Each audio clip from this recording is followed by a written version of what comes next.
সবাইকে স্বাগত জানাচ্ছি আমাদের সময়ের যোদ্ধার আজকের লাইভে। আমরা এই লাইভগুলো নিয়মিত আয়োজন করে থাকি বাংলাদেশের মুক্তিযুদ্ধের পক্ষে কথা বলবার জন্য, গণতন্ত্রের পক্ষে কথা বলবার জন্য। পাশাপাশি যে পাকিস্তানপন্থী হায়নাদের আলখাল্লায় ঠেকে গেছে বাংলাদেশ, সেই জায়গা থেকে পরিত্রাণের কথা বলি আমরা। এবং একাত্তরে পরাজিত শক্তির হাত থেকে বাংলাদেশ পুনরুদ্ধারের যেই লড়াই করছে বাংলাদেশ আওয়ামী লীগ এবং তার সঙ্গে বাংলাদেশের মুক্তিযুদ্ধের পক্ষের সকল মানুষ, সেই আন্দোলন নিয়ে আমরা কথা বলি। আজকে আ কয়েকদিন যাবতীয় আলোচনায় রয়েছে একটা বিষয়, সেটা হচ্ছে বাংলাদেশ আওয়ামী লীগকে নিষিদ্ধ মানে এটা আসলে নিষিদ্ধ কিভাবে করবে আমি জানি না। কারণ ইতিমধ্যে গত ১.৫ বছর যাবৎ তারা প্রতিদিন নিষিদ্ধ করে রেখেছে এটাকে। তো বাংলাদেশ আওয়ামী লীগকে নিষিদ্ধ করার আবার একটা নতুন আ জুজুর ভয় দেখাচ্ছে এখন তারেক জিয়া। এই বিষয়টা নিয়ে আমরা কথা বলব যে এটার আইনি এবং রাজনৈতিক সংকটের জায়গাগুলো কি? সঙ্গে থাকবে অবশ্যই বাংলাদেশ ছাত্রলীগের কমিটি নিয়ে কথা হচ্ছে, সেই বিষয়গুলো নিয়ে আমরা কথা বলব। আমাদের সঙ্গে এই বিষয়ে কথা বলবার জন্য আমাদের দুজন ভীষণ প্রিয় মুখ উপস্থিত রয়েছেন। আ আমি দুজনকেই স্বাগত জানাচ্ছি। সাদ্দাম হোসেন, সভাপতি বাংলাদেশ ছাত্রলীগ। সাদ্দাম ভাই আপনাকে স্বাগত জানাচ্ছি আমাদের লাইভে। এবং সঙ্গে রয়েছেন নিজুম মজুমদার, ব্যারিস্টার এবং সলিসিটর। নিজুম ভাই আপনাকেও স্বাগত জানাচ্ছি। অনেক ধন্যবাদ, অনেক ধন্যবাদ। নিজুম ভাই আপনাকে দিয়ে আমি একটু আজকের আলোচনাটা শুরু করতে চাই। সেটা হচ্ছে গিয়ে আমরা এই কয়েকদিন মানে সেই বলা যায় ৫ই আগস্টের পর থেকে তো বহুবার দেখলাম বাংলাদেশ আওয়ামী লীগকে নিশ্চিহ্ন করে দেওয়া, বাংলাদেশ আওয়ামী লীগ নাই হয়ে যাওয়া বাংলাদেশ থেকে। এই ধরনের বয়ানগুলো। তো সদ্য ক্ষমতা দখলকারী তারেক জিয়া নিজেও নতুন করে আবার এই প্রসঙ্গটাকে তুলে এনেছেন। আমি শুধু আপনার কাছ থেকে ছোট করে একটু জানতে চাইবো যে একটা দলকে, বাংলাদেশ আওয়ামী লীগের মতো একটা দলকে মানে নিষিদ্ধ করে দেওয়ার যে ধরেন এক ধরনের স্বপ্ন তারা দেখছে, সেই স্বপ্নের আইনি বৈধতা আসলে কি আছে? বা এখানে আইনগত সংকট কি রয়েছে? আহ, আইনি বৈধতার ব্যাপারে আচ্ছা, প্রথমে আমি যেটা বলি সেটা হচ্ছে যে প্রথমে আগে জানেন যে এই প্রসঙ্গটা কেন আসলো। গত বছরের 10ই মেতে অবৈধ ইউনূস বাংলাদেশ আওয়ামী লীগের কার্যক্রম নিষিদ্ধ ঘোষণা করে একটি প্রজ্ঞাপন, কথিত প্রজ্ঞাপন, আসলে এগুলা বলতেও আমি খুবই অস্বস্তি বোধ করি। মনে হয় যে একেবারে একটা কমপ্লিটলি একটা ইলিগাল বিষয় নিয়ে আমি দুনিয়ার আইন কপচাচ্ছি, এরকম মনে হয় আমার। যাই হোক, বলতে তো হয়। সেটা হলো যে ইউনূসের সময় যেটা হয়েছে যে তারা একটা প্রজ্ঞাপন জারি করে আমাদের যেই রাজনৈতিক কার্যক্রম সেটাকে স্থগিত ঘোষণা করে। দলকে ব্যান করেছে তারা এটা বলে না, আমাদের কার্যক্রম স্থগিত করেছে সেটা তারা বলে। বিচার শেষ না হওয়া পর্যন্ত এই ধরনের কথাবার্তা বলা হয়েছে। তো সেটা আমার মনে আছে 10ই মে গত বছরের। তো এই আপনি জানবেন যে যখন কোনো পার্লামেন্ট সেশন থাকে না, নিয়মটা হচ্ছে এমন, পার্লামেন্ট সেশন থাকে না, তখন রাষ্ট্রপতি ডে টু ডে লাইফের যদি কোনো ধরনের আইন কানুন নির্দেশ এগুলো প্রয়োজন হয়, তাহলে তিনি অধ্যাদেশ জারি করতে পারেন। কেমন, যেহেতু পার্লামেন্ট নাই। তো স্বাভাবিকভাবে ইউনূস এদের সমস্ত কিছু তো রাষ্ট্রপতির অনুমতি ক্রমে, সিদ্ধান্ত ক্রমে এসেছে, এটা কাগজে পত্রে তাই আছে। তো এগুলো যেটা হয়, পরবর্তী যখন পার্লামেন্ট সেশন শুরু হয়, পার্লামেন্ট সেশনের প্রথম অধিবেশনে যতগুলো অধ্যাদেশ পার্লামেন্ট সেশন শুরু হওয়ার আগে হয়েছে, সেগুলো সমস্ত কিছুই ওই পার্লামেন্ট সেশনে যদি প্রথম সেশনে উত্থাপিত করা হয় এবং যেই অধ্যাদেশগুলো ওই পার্লামেন্টে বিল আকারে সংশ্লিষ্ট মন্ত্রী নোটিশ আকারে সেটা আনয়ন করে এবং সেটা পরবর্তী সময়ে পাশ হয়, সেগুলোই পরবর্তী সময়ে আইন আকারে আপনার সন্নিবেশিত হয়। যদি এটা পার্লামেন্টের প্রথম সেশনে না আসে, বিল আকারে এটা উত্থাপিত না হয়, তাহলে আর এগুলোর কোনো কার্যকারিতা ওই সেশনের পরে আর কোনো সেশনের আসলে থাকেই না। আসলে আপনাকে আমি একটা গুরুত্বপূর্ণ ঘটনা রেফারেন্স দিয়ে বুঝাই, তাহলে আপনি বুঝবেন।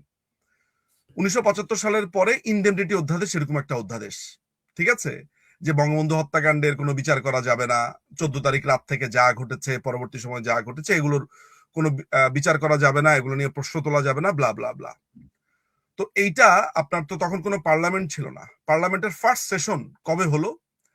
পার্লামেন্টের প্রথম সেশন হয়েছে, কোথায় যেন কাগজটা রাখলাম, ওই থাকলে কোথায় রেখেছি এখানে। সেটার প্রথম সেশনটা যেটা হয়েছে সেটা হচ্ছে যে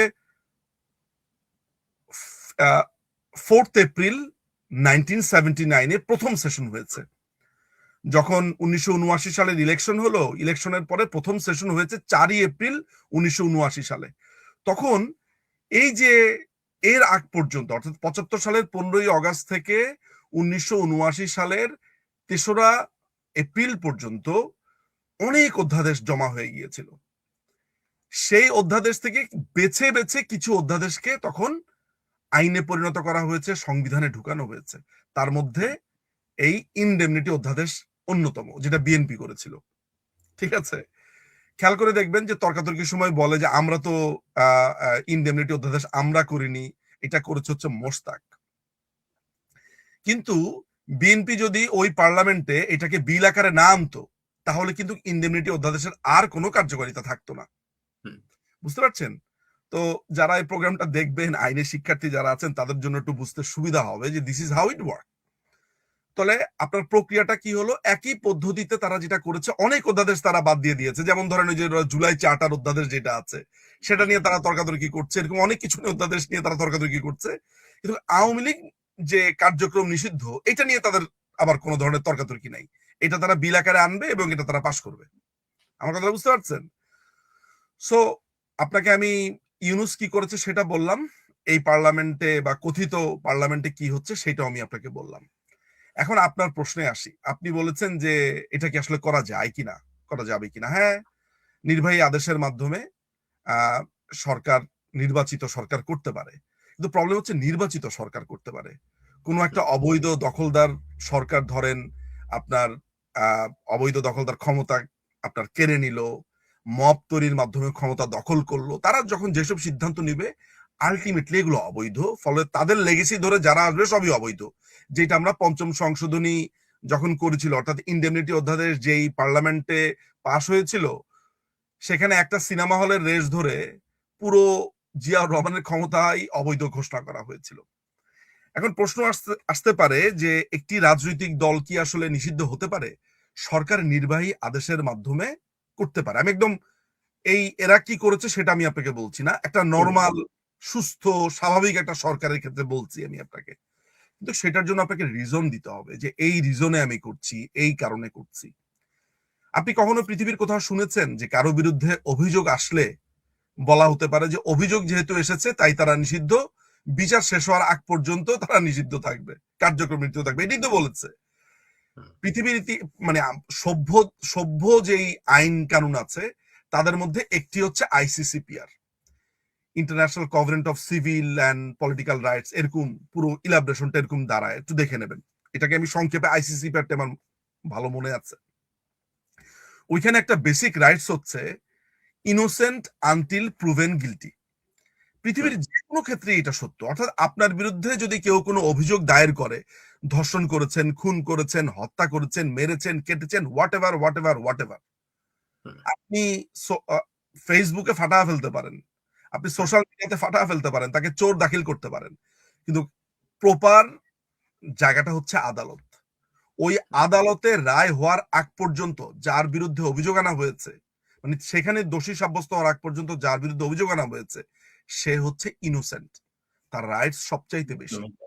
তাহলে এই যে প্রিজাম্পশন অফ ইনোসেন্স, মানে আপনি ইনোসেন্ট এটা ধরে রাখার যে প্রিজাম্পশন, এটাই আপনি ব্রেক করেছেন। বলেন কি একটা বলতে নিয়েছেন আপনি? হ্যাঁ, আমি এই একটা অংশ আপনার কাছে উত্তরটা পেলাম যে আসলে আইনগত ভাবে নিষিদ্ধ করবার প্রক্রিয়ার জায়গাটা। এরপরে আমি দ্বিতীয় আরেকটা প্রশ্ন নিয়ে আপনার কাছে ফিরছি। তার মধ্যে আমি একটু সাদ্দাম হোসেনের সঙ্গে একটা প্রশ্ন রাখতে চাই।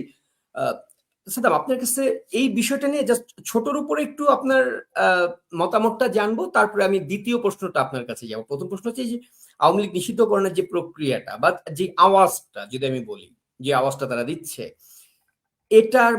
এটার রাজনৈতিক সংকটগুলা সামনে কি দেখছেন আপনি? যদি এরকম কিছু তারা করবার চেষ্টা করে, সেই ক্ষেত্রে বাংলাদেশের রাজনৈতিক যে পরিস্থিতি, সেটা কোন দিকে যাওয়ার সম্ভাবনা রয়েছে?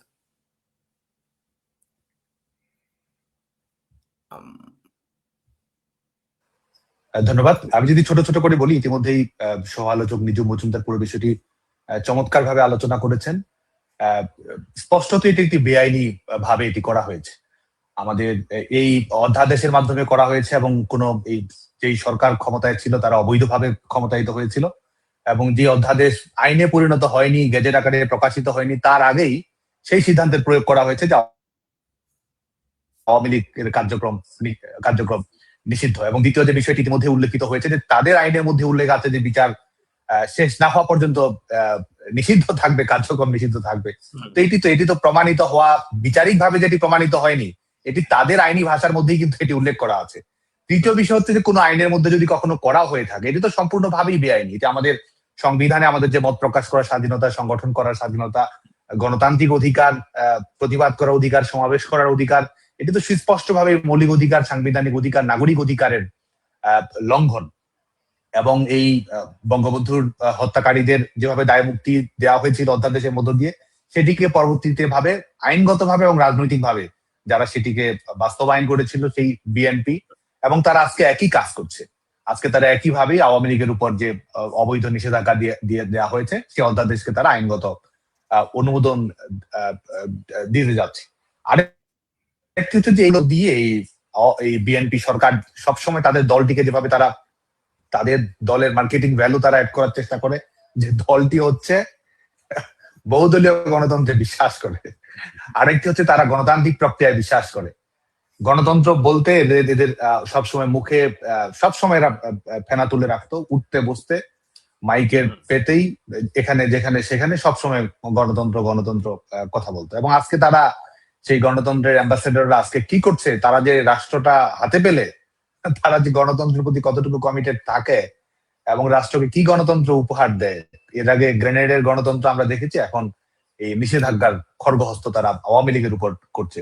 এবং এটার মাধ্যমে তারা যে বহুদলীয় গণতন্ত্রের ধ্যান ধারণা, একটা গণতান্ত্রিক প্রক্রিয়া, একটা ইনক্লুসিভ সমাজ ব্যবস্থায় বিশ্বাস করে, এসব যে শুধুমাত্র তাদের লিপ সার্ভিস দেওয়ার জন্য। এবং বর্তমানে যিনি সরকার প্রধান আছেন একই কাজ করছেন। আপনি দেখবেন যে নিজে তিনি বলছেন এখানে আমাদের আসলে ওয়াজ নসিহত করার প্রয়োজন নাই।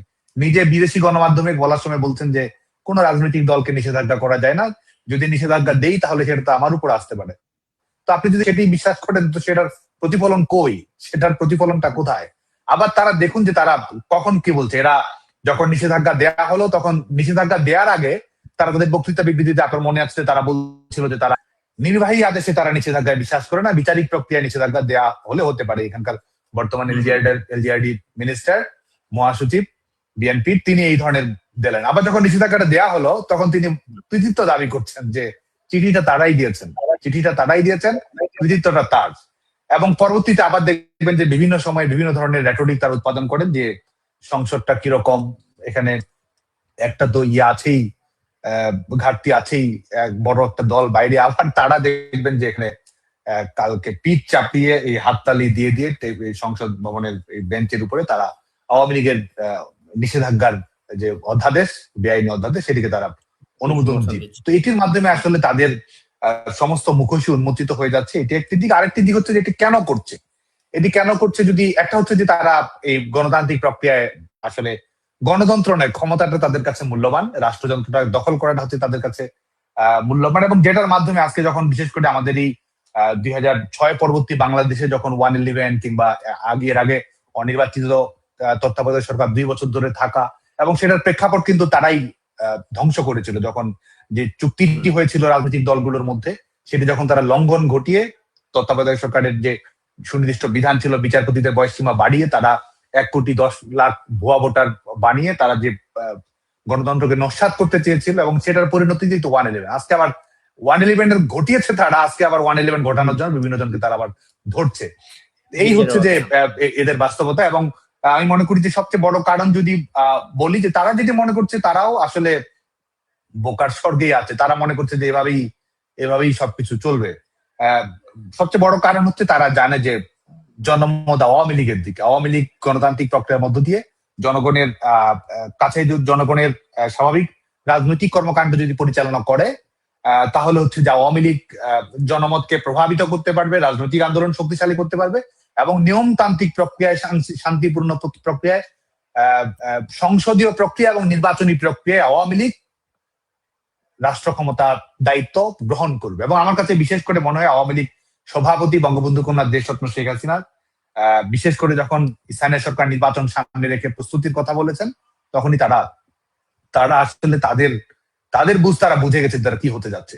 এবং এই আওয়ামী লীগকে তারা বাইরে রেখে স্থানীয় সরকার নির্বাচনগুলো একতরফা ভাবে করতে চায় এবং ভবিষ্যতেও, কারণ তারা জানে যে আওয়ামী লীগ যদি নির্বাচনে অংশগ্রহণ করে, আওয়ামী লীগ যদি ন্যূনতম আমি আবারও বলছি ন্যূনতম নিরপেক্ষ পরিবেশ পায় ভোটে অংশগ্রহণ করার, সমস্ত প্রতিকূলতা, সমস্ত বাধা বিপত্তি, সমস্ত ষড়যন্ত্র, সমস্ত কিছুকে নস্যাৎ করে দিয়ে আওয়ামী লীগ রাষ্ট্র ক্ষমতায় আসীন হবে।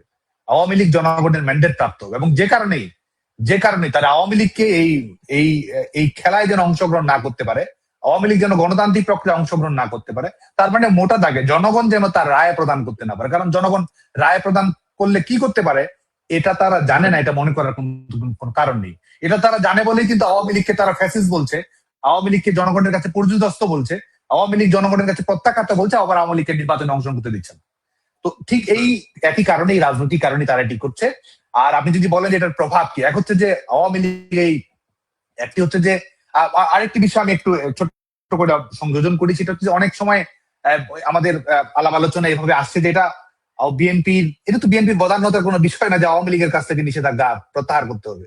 এটা আওয়ামী লীগের অধিকার, আওয়ামী লীগের উপর অবিচার করা হচ্ছে, আওয়ামী লীগের উপর জুলুম করা হচ্ছে। এবং এতদিন যে করা হয়েছে, এই 5 আগস্ট পরবর্তী সময় থেকে আওয়ামী লীগ তো এক ধরনের নিষেধাজ্ঞার মধ্য দিয়ে আছে এবং পরবর্তীতে 2025 সালের মে মাসের পর থেকে তো এই সন্ত্রাস বিরোধী আইনের একটা অবৈধভাবে সংশোধন করে আওয়ামী লীগের উপর অবৈধভাবে প্রয়োগ করা হয়েছে।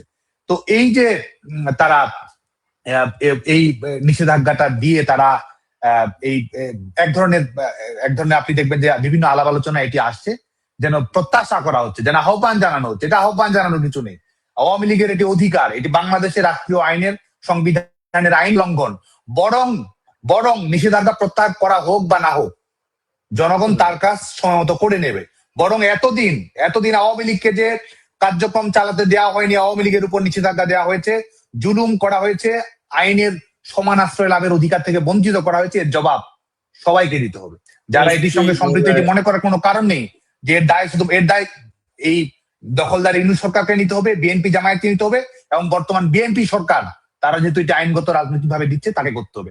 আর এটি রাজনৈতিক ফলাফলের কথা যদি বলি, এটা রাজনৈতিক মূল্যও আছে।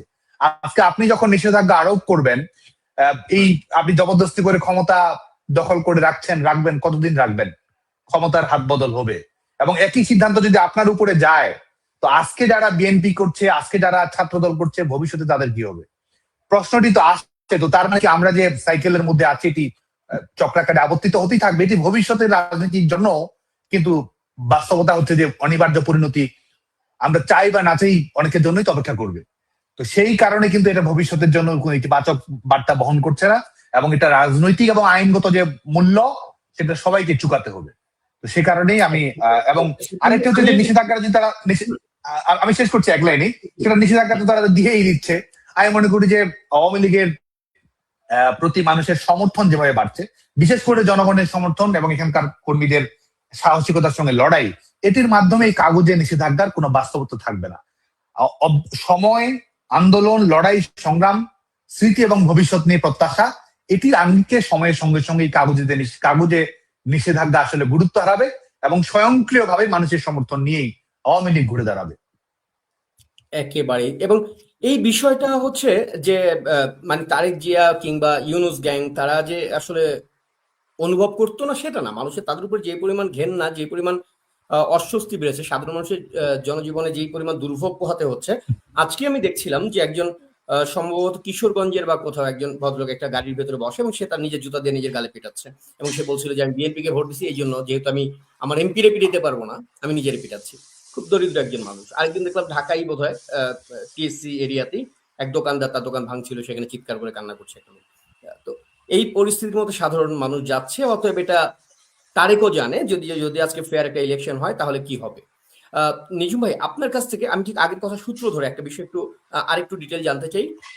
তাদের যে আওয়ামী লীগকে নিষিদ্ধ করার যেই চেষ্টা বা যাই করছে তারা, এই জায়গাটায় বাংলাদেশ আওয়ামী লীগের দিক থেকে আইনি প্রতিকার পাবার বা পরবর্তীতে আইনি লড়াইটা কোন ভাবে হতে পারে, বা আইনি লড়াইয়ের পথটা খোলা কিভাবে?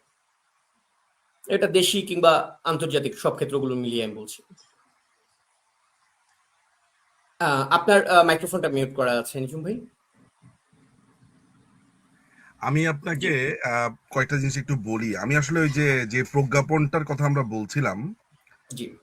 সেই প্রজ্ঞাপনটা আসলে আমার সামনে এই মুহূর্তে আছে। আমি মাত্র প্রিন্ট করেছি। এখানে আসলে আওয়ামী লীগকে এখানে করা হয়েছে। সো এখানে যেটা এই প্রজ্ঞাপনটা আসলে 12ই মে 2025-এর জারিকৃত প্রজ্ঞাপন।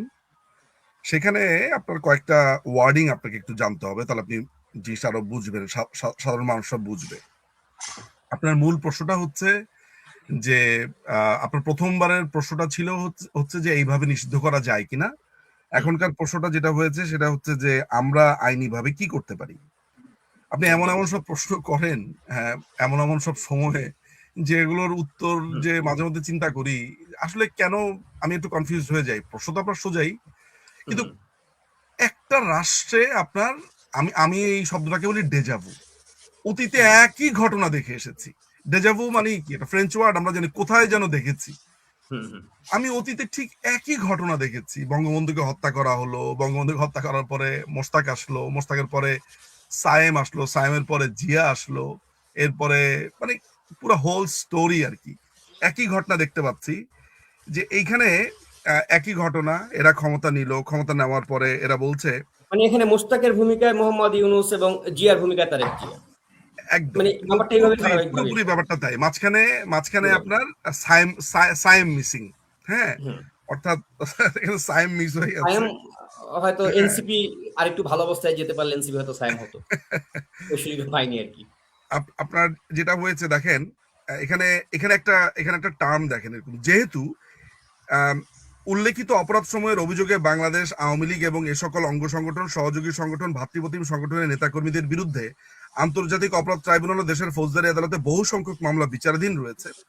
যেহেতু এ সকল মামলার বিচারের প্রতিবন্ধকতা তৈরি, জনমনে আতঙ্ক সৃষ্টি, বাংলাদেশের সংহতি, জননিরাপত্তা, সার্বভৌমত্ব বিপন্ন করার লক্ষ্যে গত 5ই অগস্ট 2025 খ্রিস্টাব্দ পরবর্তী সময় বাংলাদেশ আওয়ামী লীগ এবং এর সকল অঙ্গ সংগঠন, সহযোগী সংগঠন, ভাতৃপ্রতিম সংগঠন কর্তৃক গণঅভ্যুত্থানে অংশগ্রহণকারী ছাত্র জনতার উপর হামলা, উস্কানিমূলক মিছিল আয়োজন, রাষ্ট্রবিরোধী লিফলেট বিতরণ এবং ভিন দেশে পলাতক তাদের নেত্রী সহ অন্য নেতাকর্মী কর্তৃক সোশ্যাল মিডিয়ার মাধ্যমে অপরাধমূলক বক্তব্য প্রধান ব্যক্তি ও প্রজাতন্ত্রের, দেখেন এই যে পলাতক তাদের নেত্রী সহ, কোন নেত্রী, হুম, কার নেত্রী, মানে কার কথা বলছে এখানে, একদম পার্টিকুলারলি কোন নেত্রীর কথা বলছে, কোনো কিছু সুনির্দিষ্ট করা নাই।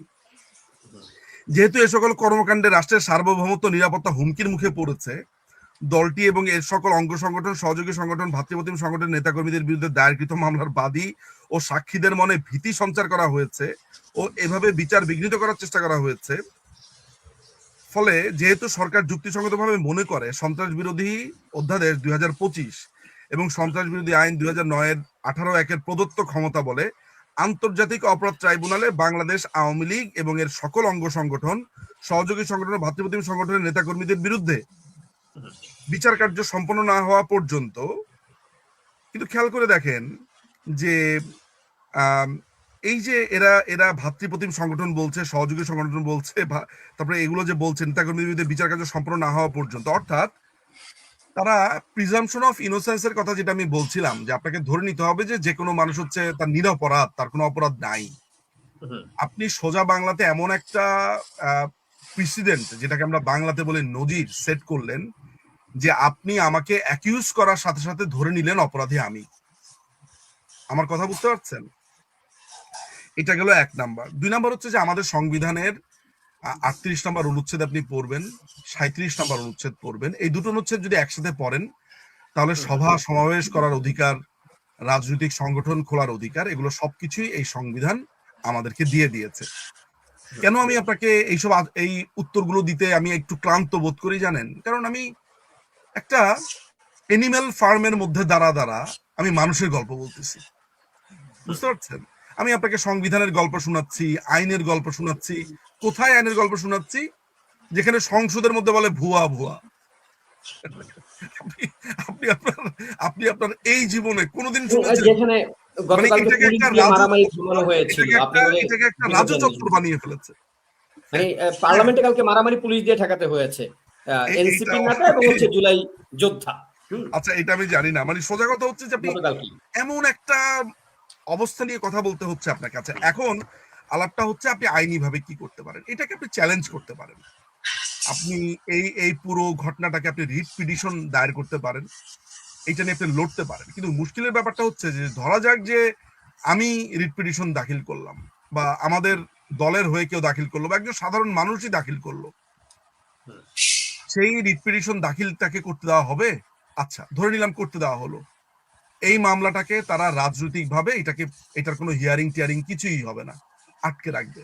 অর্থাৎ রাষ্ট্রযন্ত্র, আইন যখন হচ্ছে যে এদের হাতের পুতুল, এরা ইচ্ছা মতো যা করবে, তা যা চাইবে তা হবে, সেখানে আপনি আইন নিয়ে কথা বলতে কোনো লাভ নাই। পৃথিবীর যে কোনো আদালতে এই পুরো ঘটনাটা একটা বিস্ময়কর ঘটনা, যেখানে আপনাকে অ্যাজিউম করে নেওয়া হচ্ছে আপনি অপরাধী, অথচ আইনের সবচেয়ে বড় মানে প্রিন্সিপাল হচ্ছে যে আপনি অ্যাজিউম করে নেবেন আপনি অপরাধী না, এটাই নিয়ম। এবং এই জন্য আরেকটা বড় একটা কনসেপ্ট আছে যে 100 জন অপরাধী ছাড়া পেয়ে যাক, একজন নিরপরাধ যাতে শাস্তি না পায়। কত কথা আছে এগুলো নিয়ে। এই যে বড় বড় আইনি আলাপ করছি এখানে, আইনি সালাউদ্দিন সাহেব বিরাট বড় আইনি প্রবক্তা হয়েছেন, তিনি অনেক বড় বড় আলাপ করেন। তারপরে ব্যারিস্টার কায়সার কামাল ধরেন বিএনপির, তারপরে হচ্ছে যে অ্যাটর্নি জেনারেল, কি নাম যেন ভদ্রলোকের, সরি এখন অ্যাটর্নি জেনারেল তো না, আইনমন্ত্রী হয়েছে এখন, আসাদুজ্জামান। তারা এখন কত বড় বড় বড় বড় আইনের ব্যাখ্যা দিচ্ছে, এই করছে সেই করছে। দেখবেন যদি হায়াত থাকে, যদি জীবিত থাকি, তাহলে এই মানুষগুলোই একদিন অপরাধের কাঠগড়াতে গিয়ে বলবে যে আমাকে বাধ্য করা হয়েছে, আমরা অন্যায় করেছি, আমরা অতীতে দেখেছি। কিন্তু ultimately end of the day ক্ষতিটা হয়ে যাচ্ছে সাধারণ মানুষের, সাধারণ এই বাঙালির ক্ষতি হয়ে যাচ্ছে। সুতরাং আপনার প্রশ্ন, দুটো প্রশ্নই খুবই সংক্ষিপ্ত উত্তর দিয়ে দিয়েছি। তারপরে এক লাইনে বলি যে যেই তারা নিষিদ্ধ করেছে এটা বেআইনি, অসাংবিধানিক, এটা কমপ্লিটলি গায়ের জোরে একটা উড়ে আসা, জুড়ে বসা একটা দখলদার বাহিনী এই কাজটা করেছে, যেটা অবৈধ, 1 নাম্বার। 2 নাম্বার হচ্ছে আইনি প্রতিকার আছে, বাট সেই আইনি প্রতিকার আমরা পাবো না, সেই আইনি প্রতিকার আমাদেরকে পেতে দেওয়া হবে না। এই হচ্ছে আপনার উত্তর দিতে। বিষয়টা হচ্ছে নিজুম ভাই, তারপরেও বিষয়গুলোকে নিয়ে আলাপ করি সাধারণ মানুষের আর একটু বোধগম্য হবার জন্য, যেরকম আইনি প্রতিকার কেন আমরা পাবো না, বা সেই জায়গায় প্রতিবন্ধকতাগুলো কি, সেই জায়গাটা আপনি ক্লিয়ার করেছেন। এবং আমরা বিশ্বাস করি যে বাংলাদেশ আওয়ামী লীগ নিশ্চয়ই অবৈধ একটা কোর্ট, অবৈধ একটা সরকারের কাছে নিশ্চয়ই আইনি সহায়তা ভিক্ষা চাইতে যাবে না, কারণ বাংলাদেশ আওয়ামী লীগ জন্মটাই হয়েছে সংগ্রামের মাধ্যমে, লড়াইয়ের মাধ্যমে। এই বাংলাদেশকে জন্মও দিয়েছে তারা লড়াইয়ের মাধ্যমে, বাংলাদেশকে পুনরুদ্ধার করবে লড়াইয়ের মাধ্যমে, এবং সেটা রাজনৈতিকভাবে মোকাবেলা করা হবে। সাদ্দাম ভাই, আপনার কাছ থেকে আমি একটু এবার আপনার বিষয়ে যাই। একদম আপনার যে সাংগঠনিক প্রক্রিয়া, কয়েকদিন যাবতীয় কথা হচ্ছে চারদিকে কমিটি দেওয়া নিয়ে, এবং এটা নিয়ে ধরেন তৃণমূলের অনেকের সঙ্গে কথা হয়, অনেক ধরনের ফিডব্যাক পাই। আপনি কিছু মনে করবেন না, হয়তো অপ্রিয় হলে কয়েকটা প্রশ্ন আপনাকে করবো আমি, যেগুলো আপনারই কর্মীদের প্রশ্ন, যারা আপনাকে তাদের নেতা হিসেবে মানেন এবং তারা জানতে চান এই প্রশ্ন উত্তরগুলো। কমিটিটা কবে নাগাদ হচ্ছে, বা এটার প্রক্রিয়াটা নিয়ে কি ভাবছেন? মানে কমিটি হবে অনেকে শুনছে, এর আগে আমরা বুয়েটের কমিটির ব্যাপারটা দেখলাম, তারপর আবার অনেকে স্থগিত দেখলাম। এটার জায়গাটা একটু ক্লিয়ার করবেন। আরেকটা প্রশ্নের সঙ্গে যুক্ত করে দিচ্ছি আমি এটার সঙ্গে, সেটা হচ্ছে গিয়ে কমিটিতে কারা প্রাধান্য পাবে পদের জায়গায়? প্রত্যেকেই তার জায়গা থেকে লড়াই করছে, কিন্তু পদ একটা সম্মান, একটা তার কি বলে, তার যে ত্যাগ, সেটা একটা স্বীকৃতি। সেই স্বীকৃতিটুকু নিশ্চয়ই সবাই চায় যারা ত্যাগী কাজ করছেন তৃণমূলে। পদটা কি এবার নিরাপদে যারা দেশের বাইরে রয়েছেন তাদেরকে প্রাধান্য দেওয়া হবে, নাকি তৃণমূলে মানে একদম বাংলাদেশের মাঠে থেকে যারা লড়াই করছেন আজকে, মানে বাংলাদেশ আওয়ামী লীগকে রক্ষা করার জন্য, ছাত্রলীগের যারা কর্মী, তাদেরকে প্রাধান্য দেওয়া হবে? প্রাধান্য কারা পাবে আসলে? ধন্যবাদ। আমি শুধু আগের প্রসঙ্গ ধরে এটুকু বলি যে সর্বশেষ জাতীয় নির্বাচনে একটা প্রহসন, একটা ভুয়া ভোটের পূর্ব নির্ধারিত নির্বাচন, সেই নির্বাচনে জেতার জন্য আপনি দেখবেন যে প্রত্যেকটা সংসদীয় আসনের প্রত্যেক প্রার্থী আওয়ামী লীগের ভোটারদের কাছে গেছে, আওয়ামী লীগের নিষেধাজ্ঞার বিষয়টা ব্যক্তিগতভাবে সমর্থন করে না, সেটি তারা বলেছে, এবং তিনি আইনমন্ত্রীও হয়েছেন এখন। তো ভোট চাইতে লজ্জা লাগে না, আওয়ামী লীগের কর্মীদের কাছে নিষেধাজ্ঞা সমর্থন করে না, এটা হওয়া উচিত নয়, এটির জন্য আমি ফাইট করেছি, এটি বলতে কার্পণ্য হয় না। এখন আবার তারা এই নিষেধাজ্ঞা তারা নাটকটা তারা করছে। তো আপনি যে আমাদের সংগঠনের বিষয়টি যেটি বললেন, যে আমাদের কমিটি গঠন প্রক্রিয়া, কর্মীদের যে প্রশ্নটি, আমিও আসলে শেষ পর্যন্ত আমি একজন কর্মী, তবে আমি সংগঠনের দায়িত্বে আছি।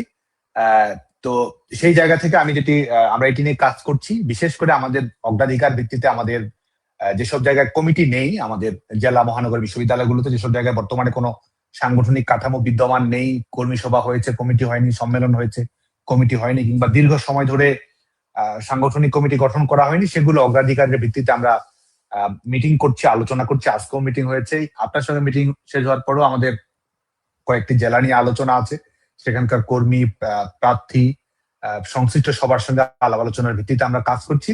আশা করছি, আমি জানি যে প্রক্রিয়াটা স্লো হয়ে গেছে, আরো আগে হলে ভালো হতো, কিংবা আমরা চেষ্টা করছি যে এগুলো দ্রুততার সঙ্গে ঘোষণা করার, এবং এই বিশেষ করে এই এপ্রিল মাস থেকে শুরু হয়ে এই আমাদের সাংগঠনিক কমিটি গঠন প্রক্রিয়ার গতিটি অনেক বেশি বৃদ্ধি পাবে।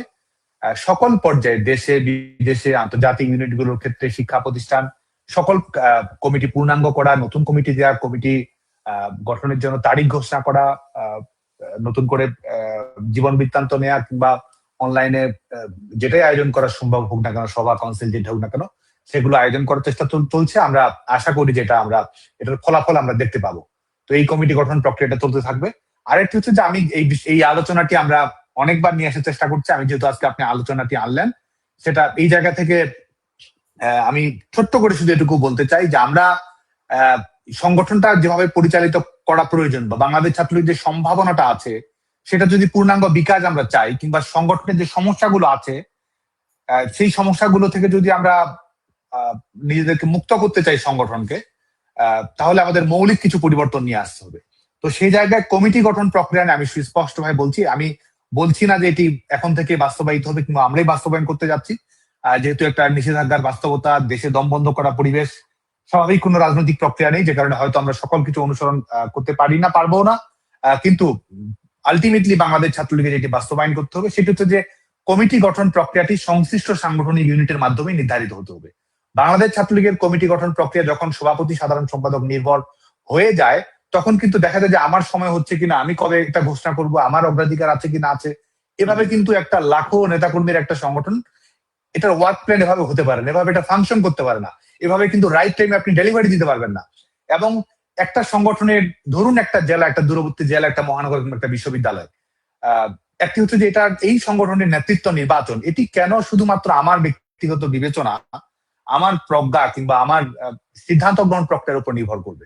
আজকে যখন আমরা বলি যে এভাবে কিন্তু সম্ভব নয়, এবং আরেকটু হচ্ছে জবাবদিহিতা নিশ্চিত করা, জবাবদিহিতা আপনি নিশ্চিত করতে পারবেন না। যখন আমি বাংলাদেশ ছাত্রলীগের সভাপতি হয়ে যখন আমি আরোপিত সিদ্ধান্ত প্রয়োগ করব, তখন কিন্তু মাঠ পর্যায়ে একটা সংগঠনকে ফাংশন করার জন্য, ইনক্লুসিভ করার জন্য, সমন্বিত সিদ্ধান্ত গ্রহণ প্রক্রিয়া বাস্তবায়ন করার জন্য, কিংবা সাংগঠনিক সংস্কৃতি সেটি ডেভেলপ করার জন্য কিন্তু আমরা সেই প্রত্যাশিত জায়গাটায় যেতে পারবো না।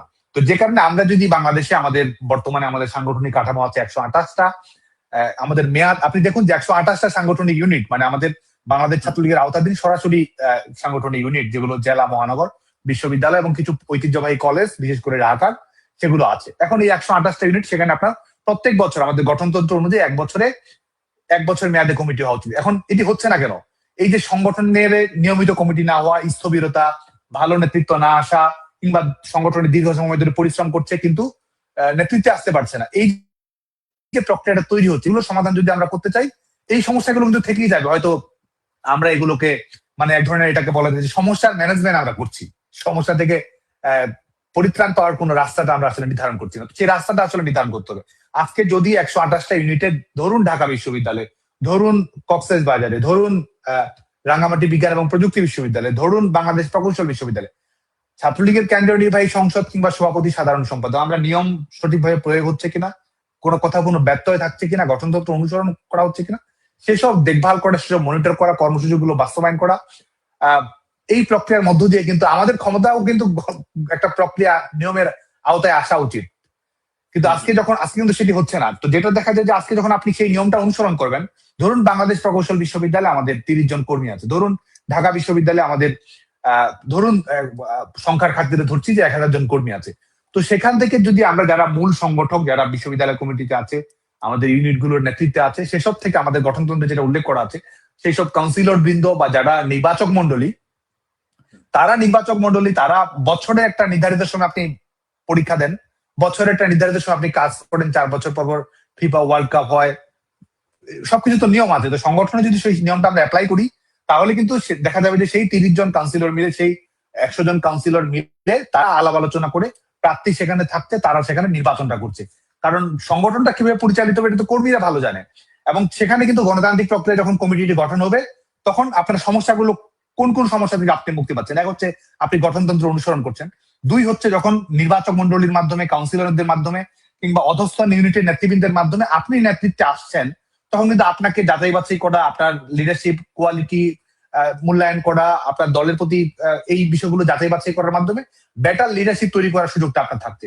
তৃতীয় বিষয় হচ্ছে যে আপনি এক ধরনের রেসপন্সিবিলিটি তৈরি করতে পারছেন। আজকে আমি যখন নেতৃত্ব নির্বাচন করে দিই তখন কিন্তু তার যে অনুগত কর্মী, অধস্তন কর্মী, ইউনিটের নেতৃবৃন্দ তাদের প্রতি তার কোনো ধরনের রেসপন্সিবিলিটি সেভাবে তৈরি হয় না।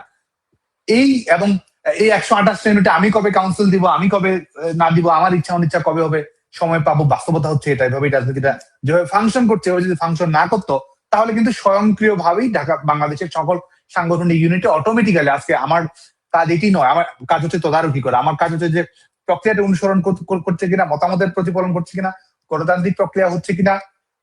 এবং আমরা যে আজকে যে সমস্যাগুলো আসে, এক বাণিজ্যের বিষয় আসে, অনুপ্রবেশের বিষয় আসে, বয়সের বিষয় আসে, একাডেমিক কোয়ালিফিকেশনের বিষয় আসে, রাজনীতি করেনি এই বিষয় আছে, আরো ভালো নেতৃত্ব ছিল এই বিষয়গুলো আছে, তৃণমূলের মতামতের প্রতিনিধিত্ব ঘটেনি, এই সমস্যাগুলো আসে। তো এই সমস্যাগুলোর সমাধান যদি আমরা করতে চাই তাহলে আলটিমেটলি এটা করতে হবে। তো আমি মনে করি যে সেটা একটা লম্বা জার্নি, কারণ রাজনীতিতে সমস্যা অনেকগুলো থাকে, প্রায়োরিটির মাধ্যমে আপনাকে কাজ করতে হয়। তো আমাদেরকে সেইটা আলটিমেটলি যেতে হবে। এটা আমি এই কারণে আলোচনা করছি যাতে করে আমাদের ভবিষ্যৎ সম্পর্কে একটা সুস্পষ্ট ধারণা থাকে। আর বর্তমানে আমাদেরকে তো অবশ্যই এক ধরনের ব্যতিক্রমী পরিস্থিতির মধ্যে আছি। ব্যতিক্রমী পরিস্থিতি আমাদেরকে ব্যতিক্রমী সমস্যার সমাধান করতে হবে, কিংবা এই পরিস্থিতিতে সংগঠনকে ঐক্যবদ্ধ করা, সচল করা, সক্রিয় করা, একটা একটা একটা এই পরিস্থিতির মধ্য থেকে নেতৃত্ব নিয়ে আসার জন্য আমাদের যা যা করা প্রয়োজন যতটুকু সম্ভব সঠিক প্রক্রিয়া আমরা করার চেষ্টা করব। আরেকটি হচ্ছে যে আপনি যেটি বললেন যে আমাদের প্রায়োরিটি কারা পাবে নেতৃত্ব নির্বাচন যেটি হবে দেশে বিদেশে, অবশ্যই তো আমাদের নেতৃত্ব, আমরা একটা বাস্তবতার কারণে আজকে আমরা এক ধরনের নির্বাসনে আছি, কিন্তু অবশ্যই আমাদের বিভিন্ন ইউনিটের নেতৃত্ব নির্বাচন প্রক্রিয়া যারা মাঠে কাজ করছেন, সংশ্লিষ্ট ইউনিটে অবস্থান করছেন, দেশে অবস্থান করছেন, এর বাইরে ব্যর্থ হওয়ার কোনো সুযোগ নাই। তাদের মধ্য থেকেই নেতৃত্ব নির্বাচিত হবে, তারাই মূলত দায়িত্ব পাবে। আরেকটি হচ্ছে যে আমি আরেকটি বিষয় সবসময় বলি যে সংগঠনটা আমরা কেন করি। আজকে কি আমি ছাত্রলীগের সভাপতি হওয়ার জন্য সংগঠন করেছি, বা আমি কি এটা হবো জেনে আমি সংগঠনটা সভাপতি করছি, এটি তো নয়। এটা এভাবে কিন্তু রাজনৈতিক হয়েও না, আপনি পূরণ করতে পারবেন না, কিংবা আপনি যে আদর্শের কথা বলছেন, যে ধরনের সমাজ চান, রাষ্ট্র চান, সেটাও কিন্তু আপনি বাস্তবায়ন করতে পারবেন। সংগঠনটা আমি কেন করি? প্রথমত আমি সংগঠন করি যে বাংলাদেশ ছাত্রলীগের যে রাজনৈতিক মূল্যবোধ আছে সেই ধরনের, কারণ আমি সমাজের প্রতি, দেশের প্রতি, রাষ্ট্রের প্রতি একটা রেসপন্সিবিলিটি ফিল করি। আমি দেশটাকে এভাবে দেখতে চাই, আমি জনগণের কল্যাণ করতে চাই, ছাত্রদের জন্য কাজ করতে চাই। তো সেই আদর্শ বাস্তবায়নের জন্য আমি সংগঠন করি। দ্বিতীয় বিষয়, আমি একটি কমিউনিটি তৈরি করতে চাই, সেটার জন্য আমি সংগঠন করি। তৃতীয় বিষয় হচ্ছে আমার পার্সোনাল ডেভেলপমেন্টের জন্য আমি সংগঠনটা করি, যে আমার লিডারশিপ স্কিল গুলো ডেভেলপ হবে, আমি সাংগঠনিক ভাবে কাজ করতে পারবো, সমস্যা মোকাবেলা করতে পারবো, বিভিন্ন ধরনের কমিউনিটি সার্ভিস গুলো করতে পারবো, বিভিন্ন ধরনের নেতৃত্বের যে গুণাবলী গুলো আছে সেগুলো অর্জন করতে পারবো, আমার ব্যক্তিত্বের উৎকর্ষতা বৃদ্ধি পাবে, আমার যে সমস্যাগুলো আছে, সংকট আছে, লিমিটেশন আছে, এগুলো আমি করতে পারবো, আমি একজন বেটার লিডার হবো, আমি একজন বেটার মানুষ হবো।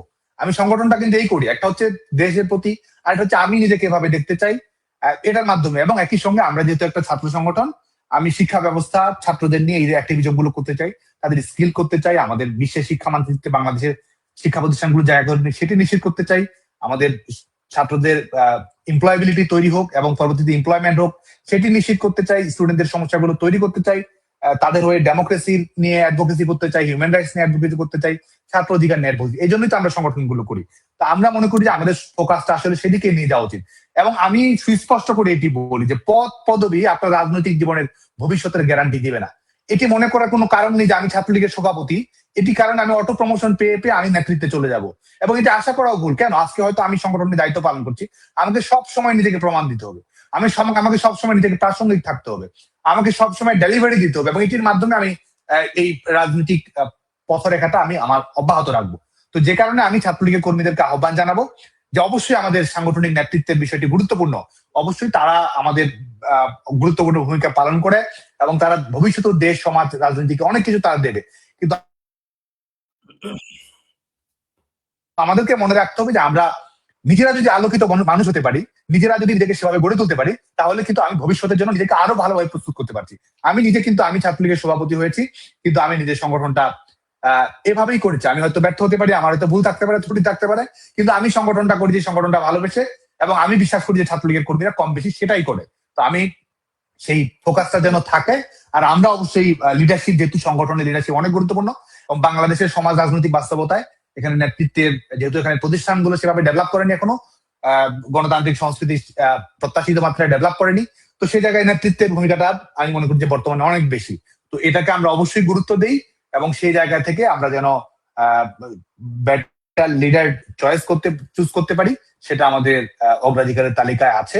এবং যেহেতু আমাদের বর্তমান সময়ে আমাদের যেটা প্রায়োরিটি, যে গুণাবলীগুলো আমরা চাই, সাহস দেখতে চাই, লড়াই দেখতে চাই, সবাইকে ঐক্যবদ্ধ রাখতেছে সেটা আমরা দেখতে চাই, আন্দোলন সময় প্রস্তুত করতেছে সেটা আমরা দেখতে চাই, শিক্ষার্থীদের সমর্থন আদায় করতে পারতেছে, সোশ্যাল মিডিয়ায় ভূমিকা রাখতে পারছে, এই বিষয়গুলো দেখতে চাই।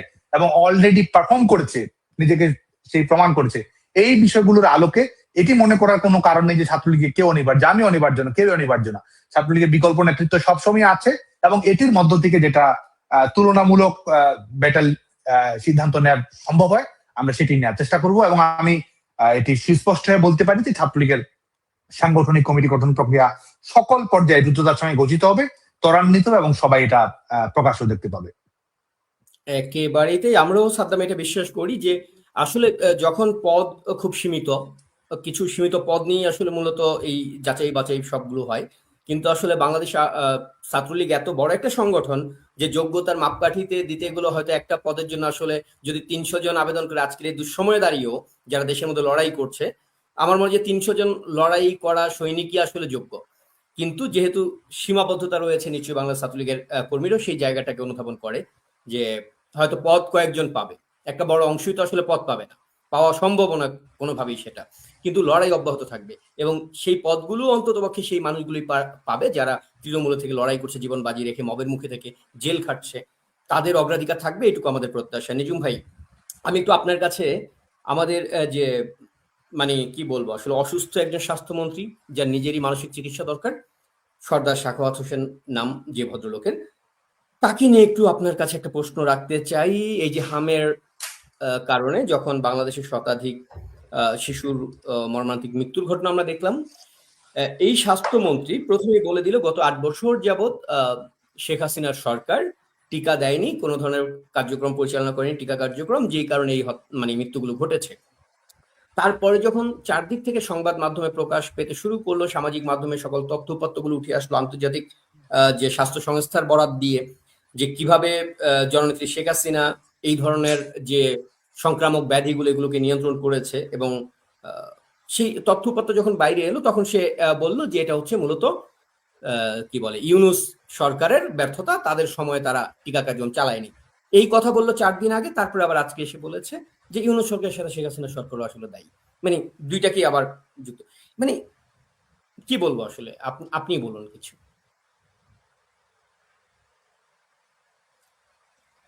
আসলে আপনি আপনার কথার পরে তো আমার আসলে কিছু যোগ করার থাকে না পরিষ্কারভাবে। এইটা প্রথমে আমি বলি যে যখন এই রেসপন্সিবিলিটিটা আমাদের দিকে দেওয়ার চেষ্টা করলো, আমি চিন্তা করছি এটা যদি 2026 না হয়ে 2001 সালের সময়টা হতো, তাহলে তো আসলে ফেসবুকটাও ছিল না। তারপরে সোশ্যাল মিডিয়া বলেন, এখন যেভাবে তথ্যপত্র মানুষ সামনাসামনি নিয়ে আসছে, প্রত্যেকটা মানুষই এখন এক একজন জার্নালিস্টের মতো আচরণ করতে পারে, এবং খুবই প্রপোর্শনেট আচরণ করতে পারে, যে তার কাছে যদি তথ্য প্রমাণ থাকে আর কি, গুজব ব্যতীত। ফলে এই ঘটনাটা ঘটার পরেই যারা সাধারণ মানুষ আছে, তারা তাদের বাচ্চাদেরকে দেওয়া হামের টিকার যে কার্ড আছে সেটা বের করে একে একে পোস্ট করতে লাগলো, আমরাও সেগুলোকে নানানভাবে প্রচার করতে লাগলাম, এবং সেখানে পরিষ্কারভাবে দেখা গেছে যে বাংলাদেশ আওয়ামী লীগের আমলে এগুলো নিয়ে কোনো সমস্যাও ছিল না। এবং ইনফ্যাক্ট বাংলাদেশ আওয়ামী লীগের খুবই একজন সমালোচক, যে বাংলাদেশের আওয়ামী লীগের আ থেকে গ পর্যন্ত সমস্ত কিছুরই সমালোচনা করে, সেই কল্লোল মোস্তফা বা তেল গ্যাস আন্দোলনের আনু মোহাম্মদের অন্যতম সারথি, তারা পর্যন্ত মানে না পারতে স্বীকার করে নিয়েছে যে না, সেই সময়টাতে টিকা দেওয়ার হার এরকম প্রায় 90% উপরে ছিল, ব্লা ব্লা ব্লা, তারাই এটা নিয়ে এসছে। ইনফ্যাক্ট তারা তো আর হাওয়ায় কথাটা নিয়ে আসেনি, যেই স্বাস্থ্যমন্ত্রী এই কথাটা বললো, তার নিজের সরকারি ওয়েবসাইটের ভিতরে এইটা আছে। হ্যাঁ, এখানে নতুন করে কেউ কোনো কিছু আবিষ্কার করেনি আসলে। তো আলটিমেটলি এটা প্রমাণিত হয়েছে যে আওয়ামী লীগের আমলে সেটা ক্যাম্পেইন হয়েছে। আমি গতকালকে একটা ভিডিও দেখলাম যেখানে প্রধানমন্ত্রী একটা বাচ্চাকে কোলে নিয়ে বলছে যে বলো আমরা টিকা দিব, সবাইকে টিকা দেওয়ার জন্য উনি ওই বাচ্চাটাকে বলছে। অর্থাৎ এই ক্যাম্পেইনটা চলছিল, উনি উনি নিজেই এটার জন্য পুরস্কার পেয়েছেন, সবচেয়ে শ্রেষ্ঠ এই তার ভূমিকা রাখার জন্য তিনি অলরেডি পুরস্কারও পেয়েছেন। এগুলো নিয়ে নানান রকমের টক শোতে ইতিমধ্যে কথাবার্তা বলে ফেলেছি, ফলে এটা স্পষ্টভাবে প্রমাণিত। কিন্তু আমি যে জায়গাটাতে ফোকাস করতে চাই, এই যে আপনি বলছেন যে সে একবার বলছে আমাদের কথা, একবার ইউনূসের কথা, আবার আমাদের দায়ের কথা বলছে, এগুলোর জায়গাতে কম্প্রোমাইজটা করছে কার সাথে? কম্প্রোমাইজটা করছে হচ্ছে যে বাচ্চাগুলো মারা যাচ্ছে নিরীহ তাদের সাথে। এই যে ছোট ছোট ছোট ছোট বাচ্চারা মারা যাচ্ছে, খেয়াল করে দেখেছেন যে এটার প্রতি কোনো ধরনের মানে সামান্যতম এই অনুভূতিটা জাগায়নি। যাচ্ছে ঠিক আছে, এটা আওয়ামী লীগই করেছে, বিচার প্রক্রিয়া শুরু করেন, তাহলে দেখি শুরু করেন, অ্যাটলিস্ট বলতে তো পারি যে আপনি ইনিশিয়েটিভ নিয়েছেন। তো আলটিমেটলি এই আইনি এই ক্ষেত্রে বোধহয় স্বাস্থ্যমন্ত্রী একটা বক্তব্য দিয়েছেন নিজুম ভাই, যে আমরা অতীতে ফিরে যেতে চাই না, অতীত নিয়ে আমরা ভাবতে চাই না, সামনে কিভাবে এটা সমাধান করবো আমরা সেটা নিয়ে ভাবছি।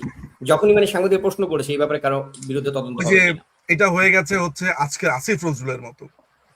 আসিফ নজরুল আজকে বলেছে আমি এখন থেকে রাজনৈতিক কথাবার্তা কম বলবো।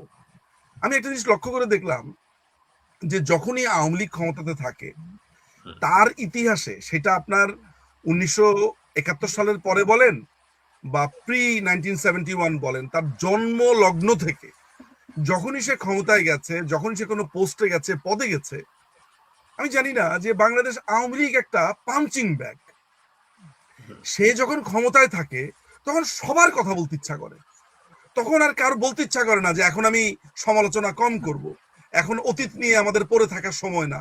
এই ধরনের কথাবার্তা যখন আওয়ামী লীগ ক্ষমতা থাকে না, যেমন আমি আপনাকে আওয়ামী লীগের সৃষ্টিকাল থেকে আমি উদাহরণ দিতে গেলে অনেক লম্বা হয়ে যাবে। আপনি 1971 সালের পরেই ধরেন, স্বাধীন বাংলাদেশে জাসদ একটা দল বানিয়েছে। এই দলটি এমন ভাবে বাংলাদেশে উল্কার মতো এসেছে, চারদিকে একটা রব পড়ে গেছে, জাসদ জাসদ জাসদ জাসদ জাসদ। বঙ্গবন্ধুকে হত্যা করেছে, জাসদও শেষ। অর্থাৎ তাদের প্রাণ ভোমরাটাই ছিল বঙ্গবন্ধু, অর্থাৎ বঙ্গবন্ধুকে গালি দিয়েই তারা বেঁচে ছিল। বঙ্গবন্ধুও নাই, তাদেরও মৃত্যু হয়েছে। আপনি খেয়াল করে দেখেন যে শারমিন আহমেদ, এই যে শারমিন আহমেদ রিপি, যে নেতা ও পিতা লিখেছে, এই মহিলার কথাবার্তা শুনে আমার যেটা মানে তার সমস্ত কিছু নির্দেশ হচ্ছে যে আমার বাবারে কেন এত এত কিছু বলে না, কেন বঙ্গবন্ধুকে এত কিছু বলে। যেখানে তাজউদ্দিন আহমেদ আর বঙ্গবন্ধুর ছিল অসম্ভব ভালোবাসা, বন্ধুত্ব, শ্রদ্ধা, মেয়ের মনে হয়েছে যে তার বাবা পলিটিক্যাল ফুটনোটে আছে, শুধু একটা ফুটনোট হয়ে বেঁচে আছেন, এটা উনার ধারণা। উনি ফুটনোট থেকে শিরোনাম করতে চেয়েছেন বাবাকে। করতে যাওয়ার পরে দেখা গেল যে মানুষজন আর কিছু নিয়ে চিন্তা করছে না, আলাপ করছে শুধু একটা জিনিসই, যে বঙ্গবন্ধু কি ওই দিন নাকে তেল দিয়ে ঘুমিয়ে থাকতে বলেছিল কিনা। মানে আলাপটা শেষ পর্যন্ত সে বঙ্গবন্ধুতেই চলে গেল। আমি কি কথাটা বোঝাতে পারলাম? তো একইভাবে ওই একই স্টাইলে একইভাবে আপনি আওয়ামী লীগের আমল দেখেন, আওয়ামী লীগের কিছু দেখেন, আলাপটা শেষ পর্যন্ত হয় আওয়ামী লীগকে নিয়ে, আলাপটা শেষ পর্যন্ত হয় শেখ হাসিনাকে নিয়ে, আলাপটা শেষ পর্যন্ত হয় বঙ্গবন্ধুকে নিয়ে, আলাপটা শেষ পর্যন্ত হয় আমাদের দলীয় আদর্শ। আপনি যত রকম এরাই আবার নিজুম ভাই কথায় কথায় বয়ান দেয় যে আওয়ামী লীগ প্রাসঙ্গিক না, বঙ্গবন্ধু প্রাসঙ্গিক না, কোনো কিছুই প্রাসঙ্গিক নেই, অথচ সারাদিন তারা এটা নিয়ে কথা বলছে। আমি আপনাকে এই জন্যই তো উদাহরণটা দিলাম যে জাসদ মানে জাসদ যা করেছে, যারা জানে ইতিহাসটা, যে ওই সময় জাসদ জাসদ জাসদ জাসদ, হ্যাঁ আওয়ামী লীগের এগেন্সে একটা দল দাঁড়িয়েছে, বঙ্গবন্ধুর হত্যার সাথে সাথে জাসদ শেষ, কমপ্লিটলি গন। যদি আওয়ামী লীগের সাথে জাসদ না থাকতো, জনাব ইনু সাহেবদের অংশটা না থাকতো, তাহলে জাসদ তো মানে জাসদের কোনো অস্তিত্বই তো থাকতো না, নামই কেউ বলতো না। সরি টু সে, আমাদের এই জোট সঙ্গী, এভাবে বলাটাও ঠিক কিনা আমি জানি না, এভাবে বলা হয়তো বা ঠিক না, কিন্তু এটাই তো রাজনৈতিক বাস্তবতা। আপনি এই যে তাদের এই যে কথিত পার্লামেন্ট, হ্যাঁ, বা রাজুতে আয়ের এক্সটেনশন রূপ যেটা দেখতে পাচ্ছেন এখন, এক্সটেন্ডেড রূপ যেটা দেখতে পাচ্ছেন, সেখানে কি আলাপ হচ্ছে গত 7 দিন ধরে আলাপ হচ্ছে 72-এর সংবিধান, রাজাকার বা মুক্তিযুদ্ধ, মানে বঙ্গবন্ধুকে নামটা না নিতে গিয়েও বঙ্গবন্ধু চারদিকে জুড়ে আছে, চারদিকে জুড়ে আছে স্বাধীনতা, মুক্তিযুদ্ধ। সুতরাং এই যে সাখাওয়াত যে কথাটা বলেছে আমাদেরকে নিয়ে, মানে আলাপটা তো এসেছে সাখাওয়াতের প্রসঙ্গ থেকে, আমি এত দূরে গেলাম। আমাদেরকে যদি প্রাসঙ্গিক না করে তাহলে তাদের পলিটিক্যাল খেলাটা হয় না, যে এত বড় একটা ঘটনা আওয়ামী লীগের দোষ দিতে পারতেছি না, এই কেমন কথা? দোষ আমি দিবই। হ্যাঁ, তো আমার কথা হচ্ছে যে ঠিক আছে, আমাদেরকে দোষ দিয়েও যদি অপরাধীদেরকে খোঁজা হয়, খোঁজেন, তাহলে তো বের হয়ে আসবে। তো আলটিমেটলি যেটা হয়েছে যে এই শিশুদের কথাও কেউ ভাবে না। আসলে এইসব শিশুরা যে মারা গেছে এগুলো এরা যদি এটা মানতই, তাহলে তো ওই অল হেল মেরিনা কি জানো সেটা দেখতে তো আর যেত না। নিরো তো আর ওই কি জানি বলে বসুন্ধরা বা ওই যে সীমান্ত স্কোয়ারে তো আর বাঁশি বাজাতে যেত না, তাই না? মেয়েকে নিয়ে সিনেমা দেখতে যাচ্ছে, অথচ আমাদের উপরে কি, আমাদের উপরে বদনাম দেওয়া হয় যে আমরা নাকি স্বর্ণের মুকুট দিয়ে ছেলেকে বিয়ে করিয়েছি, তাই না? এটাই বলা হয়েছে না? সেই 1974 সালের কবে শেষ হয়ে গেছে। আমি এটা নিয়ে আমি আর একটু আগাই আপনাকে আমি বলি। 1975 সালের পত্রিকাগুলো আমি ঘাটছিলাম, বুঝতে পারছেন? তো 1975 সালের পত্রিকা ঘেটে আমি চিন্তা করছিলাম, আচ্ছা এই যে দোষ দেওয়া হয় বঙ্গবন্ধুকে, সোনার মুকুট, এই সেই হাবিজাবি, আচ্ছা ওই সময় পাবলিক কি বলতো, আসলে পাবলিকের কথাটা কি? তো আমি পাবলিকের চিঠিপত্র কলামগুলো পড়ছিলাম, ইত্তেফাকের, বিচিত্রার, এগুলাতে। আমি যখন এটা নিয়ে একটা বড় ভিডিও বানাবো, আপনি দেখবেন কত বিচিত্র জিনিস নিয়ে পাবলিক সামনে এসেছে। পাবলিকের একটা প্রশ্ন পাবলিকের ছিল না আপনার মানুষের না খাওয়া, মানুষের দুর্ভিক্ষ, এগুলো নিয়ে। অথচ একটা মানুষ তার দুটো সন্তানকে একই দিনে বিয়ে দিয়েছে। এবং আমি এটা নিয়ে তো একটা দীর্ঘ সাক্ষাৎকার করেছি আপনার ওই ফ্যামিলিতে গিয়ে, সুলতানা কামাল ওনাদের ফ্যামিলিতে গিয়ে। সেখানে বঙ্গবন্ধু পর্যন্ত গিয়ে বলে এসেছে যে 15 জনের বেশি তারা আসবে না বরযাত্রী, তারও কম ছিল মনে হয়। আর বঙ্গবন্ধু পরিষ্কারভাবে বলে দিয়েছিল যে আমরা আসার সময় একটু মিষ্টি নিয়ে আসবো, খাওয়া দাওয়া নিয়ে আসবো, আপনারা ঘরোয়া ভাবে আমরা এক টেবিলে বসে খাবো। সে আরেক গল্প। কেন আমি আপনাকে ওই সাখাওয়াত থেকে এখানে কেন গেলাম জানেন?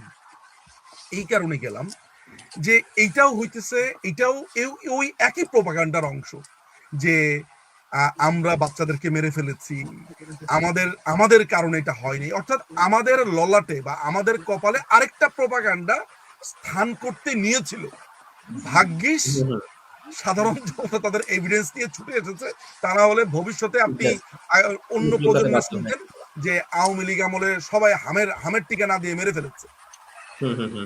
আপনি দেখেন তো, এই যে তারেক রহমান যে তার মেয়েটাকে নিয়ে সিনেমা দেখতে গেল, আর তার একটা বিড়াল নিয়ে সারাক্ষণ যে চটকাচটকি করে, এগুলো নিয়ে কয়টা লেখা হয়? তখন কি বলা হয় যে আমি এত শিশু মারা যাচ্ছে, এত মানুষের জব নেই, এত মানুষের ভয়ঙ্কর অবস্থা, দেশে মুদ্রাস্ফীতি, তারপরে পেট্রোল নেই, গ্যাস নেই, কিচ্ছু নেই, আর আপনি মেয়েকে নিয়ে সিনেমা দেখতে যান না? আমাদের যারা ওই যে আমাদের যারা বুদ্ধিজীবী আছে, নাম ধরে ধরে আর বললাম না,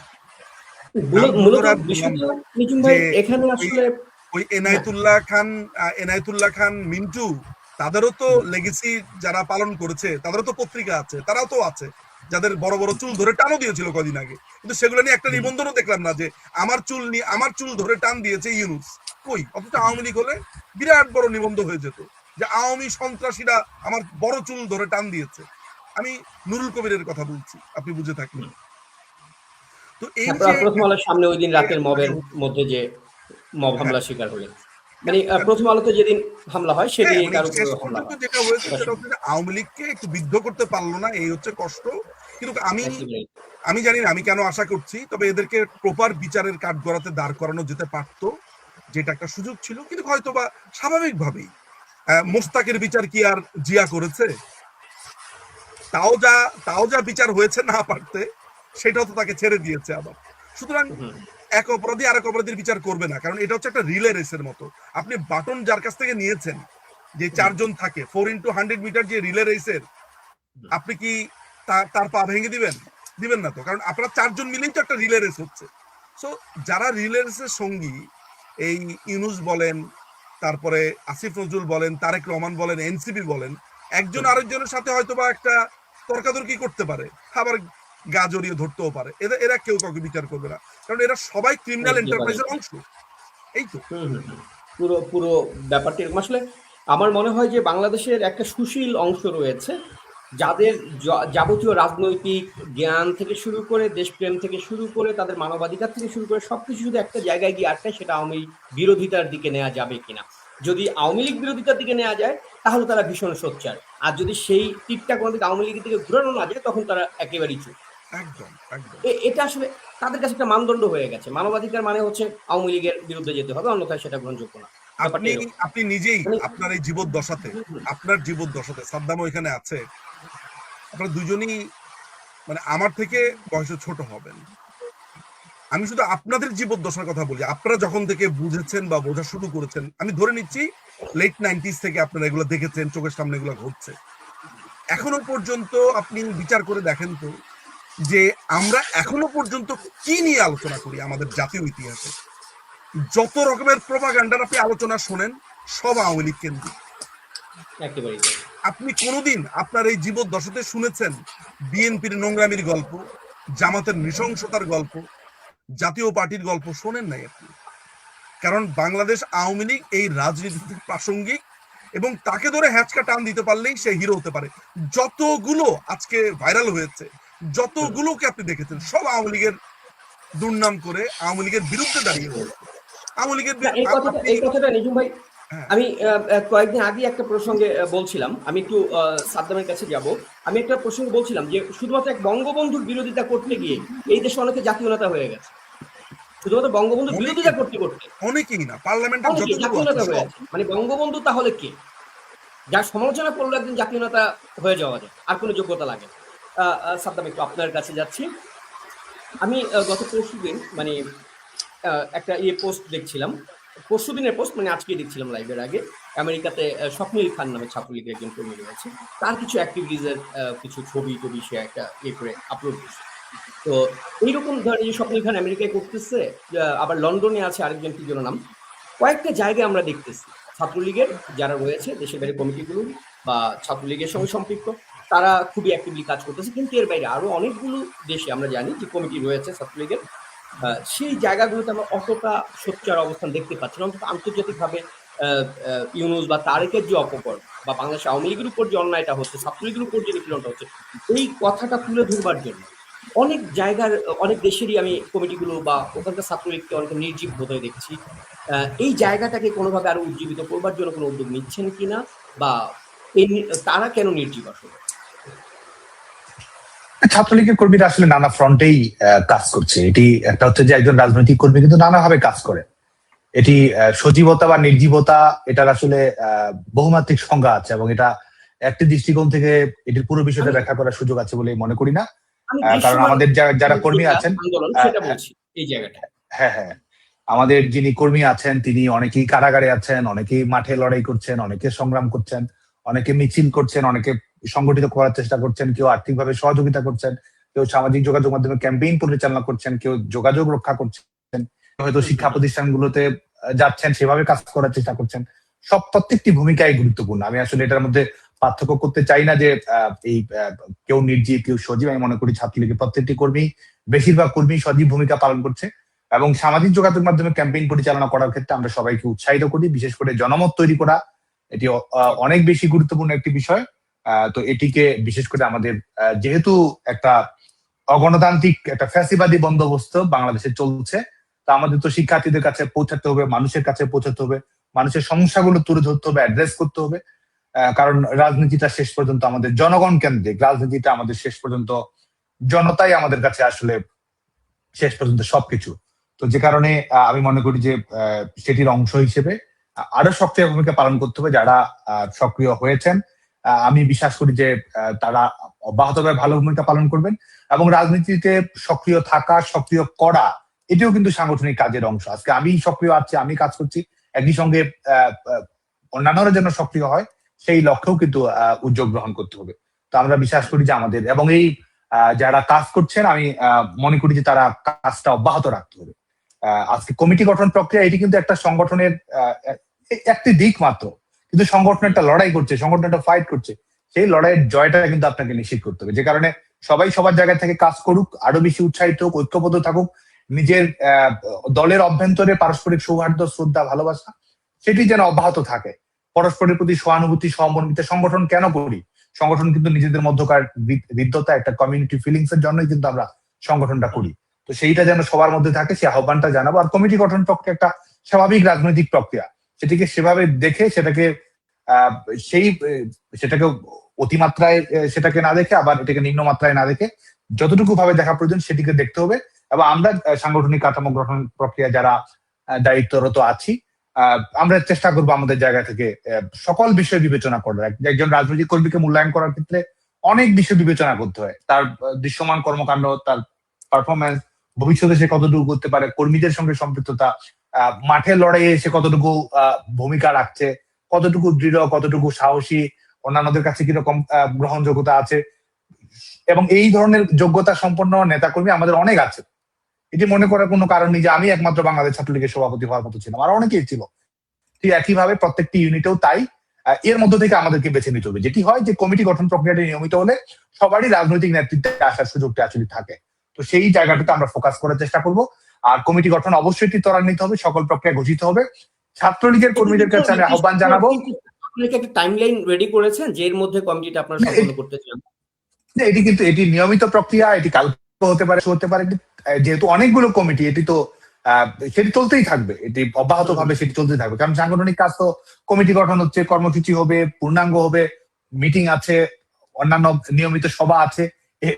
রাজনীতি তো কমিটি তো একটি পার্ট, এটির সঙ্গে আরো অনেক পার্ট আছে। আমরা তো প্রত্যেকটা মুহূর্তে আমাদের পলিটিক্যালি ফাংশন করতে হয়।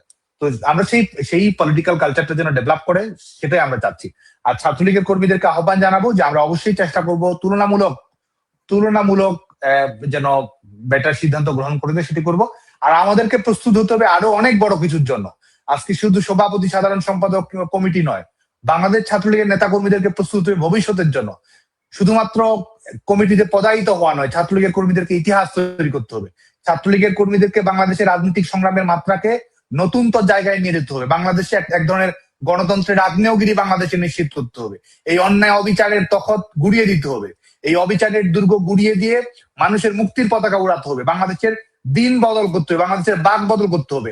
আমরা একটা ইতিহাসের পরিবর্তনের টার্নিং পয়েন্টে আছি। বাংলাদেশ ছাত্রলীগের কর্মীরা সেই ইতিহাসের অ্যাম্বাসেডর হবে, ছাত্রলীগের কর্মীরা সেই গণতন্ত্রের অ্যাম্বাসেডর হবে, বাংলাদেশ ছাত্রলীগের কর্মীরা সেই পরিবর্তনের এজেন্ট হবে। তো আমি মনে করি যে ছাত্রলীগের কর্মীদেরকে ইতিহাস ডাকছে, সেই ইতিহাসের জন্য প্রস্তুত হতে হবে। ভবিষ্যতে দেশকে নেতৃত্ব দেওয়ার জন্য আমাদের ছাত্রলীগের কর্মীদেরকে প্রস্তুত হতে হবে। আরো অনেক বড় একটা লড়াই আমরা আছি, আরো অনেক বড় একটা স্বপ্নের পেছনে আমরা ছুটছি। আমরা আরো অনেক আলোকিত মানুষ হওয়ার জন্য ছাত্রলীগের কর্মীদের জন্য সময়, ইতিহাস, ক্ষণ, জনগণ অপেক্ষা করে আছে। ছাত্রলীগের কর্মীদেরকে সেই লড়াইয়ের জন্য প্রস্তুত হওয়ার জন্য আমি আহ্বান জানাবো। ধন্যবাদ সাদ্দাম হোসেন। আসলে বিষয়টা হচ্ছে কি, মানে বাংলাদেশ ছাত্রলীগ এমন একটা সংগঠন, যেই সংগঠনটা মানে সম্ভবত এই বাংলার ইতিহাসে সবচেয়ে বেশি দায়িত্ব যেরকম কাঁধে নিতে হয়েছে, সবচেয়ে বেশি তীরবিদ্ধ হতে হয়েছে, তাকে সবচেয়ে বেশি আঘাত সহ্য করতে হয়েছে। সো আজকে এই তির্যক প্রশ্ন বিভিন্নভাবেই আসবে, বিভিন্নভাবেই আপনাকে যেরকম এগুলো গ্রহণ করতে হবে, পাশাপাশি সবার আগে বুক পেতে দিতে আপনাদেরকে দাঁড়াতে হবে আবার। কারণ এই দেশের জন্মলগ্ন থেকে আপনারাই বারবার দাঁড়িয়েছেন, আপনাদের পেছনে সবাই ছিল, পুরো বাংলাদেশ ছিল, ধরি ৭১-এর কথা যদি বলি, কিন্তু সামনের সারিতে যারা ছিল সেটা বাংলাদেশ ছাত্রলীগ। এবং আমি সেখানে একটা জায়গায় বলছিলাম যে আমি কোনোদিন রাজনীতি করিনি, কিন্তু যদি আমি কখনো ছাত্রলীগ করতাম তাহলে হয়তো আজকে আর একটু বেশি প্রাউডলি বলতে পারতাম যে আমি ছাত্রলীগের কর্মী ছিলাম। এটা সত্যিকার অর্থেই ভীষণ গর্বের একটা জায়গা যদি কেউ মুক্তিযুদ্ধ গ্রহণ করে, তার জন্য ছাত্রলীগ খুবই গর্বের একটা জায়গা। অতএব তীরবিদ্ধ হবার জন্য নিশ্চয়ই আপনারা প্রস্তুত। নিজুম ভাই, আপনার কাছে একটু একটা প্রশ্ন রাখতে চাই সর্বশেষ। আমরা ইতিমধ্যে আমাদের লাইভের শেষ পর্যায়ে, আজকে সেই লুটেরা ইউনুসের অন্যতম লুটেরা আসিফ নজরুল, যিনি আইন মন্ত্রী থেকে শুরু করে আরো অনেকগুলো মন্ত্রণালয়ের দায়িত্ব ছিল, সে আজকে বলেছে যে অনেক বিষয় তিনি কিছু জানতেন না, এবং এই ধরনের বক্তব্যগুলো আমরা বিভিন্ন জনের কাছে শুনছি। চুক্তি, ওই দেশের সঙ্গে চুক্তির ব্যাপারে আমরা জানতাম না, আমাকে জানানো হয় নাই, সেটা অন্য উপদেষ্টার সঙ্গে মিটিং করে নেওয়া হয়েছে। হ্যাঁ, ইউনুস স্যার আমাকে ডাকেন নাই। মানে এই যে হাত পা ঝেড়ে সবাই মোটামুটি একটা মানে কি বলে যে একটা এক্সিট, একটা দরজা খুঁজতেছে কোনোভাবে, হ্যাঁ, দায় মুক্তির। তো এই ব্যাপারটাকে আপনি কিভাবে দেখছেন আসলে? এটি তো স্বাভাবিক। আপনার এই এই এই এক্সিটটা করবে। আমি সংক্ষেপে শুধু একটা কথাই বলবো যে না, সবাই পালালে শুধুমাত্র ওই বৃদ্ধ লোকটা তো একা পড়ে যাবে। এতগুলো আপনি দায়? চেষ্টা তো সবাই করবে, যার যার জায়গা থেকে বলার চেষ্টা করবে যে আমি অমুক মন্ত্রণালয়ে ছিলাম, আমার সাথে আলাপ করা হয়নি, কিছু করা হুম, হয়নি, এরকম অনেক কিছু বলা হবে, কত কিছুই বলা হবে। এগুলো জাস্ট আমাদের এই সময়টাই এমন যে আপনাকে শুধু শুনে যেতে হবে, দেখে যেতে হবে। হুম, আর যতক্ষণ পর্যন্ত না আপনি ওরকম একটা অবস্থাতে নিজেকে নিয়ে যাবেন, হুম, ক্ষমতা জনগণকে আবার সম্পৃক্ত করতে পারবেন, ততদিন আপনার আসলে বলাটারও দরকার নেই যে আপনি আসলে কি করবেন। তবে ভবিষ্যতে যত অন্যায় হয়েছে সবগুলো অন্যায়কেই আইন যাচাই করবে। আইনের যাচাই করার মাধ্যম আছে। বাংলাদেশের যে ফৌজদারি কার্য ব্যবস্থা, তারা তাদের মেকানিজম দিয়ে দেখবে যে কে দোষী কে দোষী না। হুম, সেটা ভবিষ্যৎ তার জবাব দিয়ে দিবে। ফলে আমরা ওই ভবিষ্যতের ওই জায়গাটা ওই জায়গাতেই রেখে দেই। তবে এখন যেটা দেখা যাচ্ছে সেটা হচ্ছে খুবই করুণ। একটা জিনিস প্রমাণিত হয়ে যায় যে ক্ষমতা যখন থাকে তখন ক্ষমতার সাথে অনেকেই হুম, সাথে থাকে, ক্ষমতা যখন থাকে না সবাই তখন ওই রেসপন্সিবিলিটিকে ডিসচার্জ করতে চায়। আসলে তার সাথে ক্ষমতার যে ডিসচার্জ, সেটা আমি এটা করি নাই, আমি এটা করি নাই, এমন কি অবস্থা হয়ে গেল যেগুলো সমস্ত কিছু অস্বীকার করতে হচ্ছে। আজকে বলছে যে ৩২ নাম্বার ভাঙার ব্যাপারটা তাদের ব্যর্থতা, মব না আটকানো তাদের ব্যর্থতা, অথচ হুম, কি হুম, হুম, পরিষ্কার ভাবে এগুলোর সমস্ত কিছু উস্কানি দেওয়া, হুম, উৎসাহ দেওয়ার প্রত্যেকটা জিনিস আমরা নিজের চোখে দেখেছি। সুতরাং হুম, সময় বলবে। এখন আমি যদি হাজারো বলি লাভ তো নেই। নিয়ম হচ্ছে করে দেখানো বা করা। তো আমার কাছে মনে হয় আমাদের জন্য জরুরি আমাদের নিজেদের সংগঠিত হওয়া। বাংলাদেশ আওয়ামী লীগ এর আগে এর থেকেও বড় বিপদে ছিল। কিভাবে আমরা রাজপথে গিয়ে কিভাবে আমরা এই জায়গাতে উত্তরণ করতে পারি। কারণ আমি যেটা দেখতে পেয়েছি, এবার যেটা আমার কাছে অন্ততপক্ষে প্রমাণিত হয়েছে যে বাংলাদেশ আওয়ামী লীগ ক্ষমতাতে না থাকা, বাংলাদেশ আওয়ামী লীগের নেতাকর্মী, ভাতৃপ্রতিম সংগঠন, অঙ্গ সংগঠনের জন্য সমস্যা তৈরি করে না।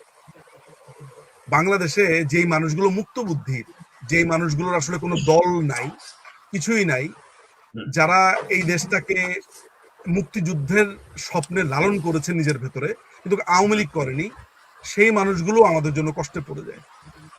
আমি বিশ্বাস করেন, আমি আওয়ামী লীগ করে না, কিন্তু আমি ধরেন বিএনপি করে, বিএনপি করেও বিএনপির একজন কর্মী যে মুক্তিযুদ্ধের পক্ষে বিশ্বাসী, সে মনে করে যে আওয়ামী লীগই হচ্ছে জামাতের জন্য একমাত্র ঔষধ।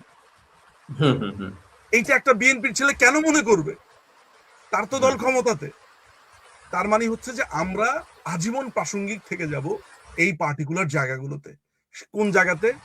দেশে একটা মুক্ত বুদ্ধির চর্চা, হুম, মুক্তিযুদ্ধের চর্চা, একটা একটা একটা একটা শিক্ষিত সমাজের যে চর্চা বা যে অগ্রযাত্রা, সেটাতে বাংলাদেশ আওয়ামী লীগ প্রাসঙ্গিক থাকবে।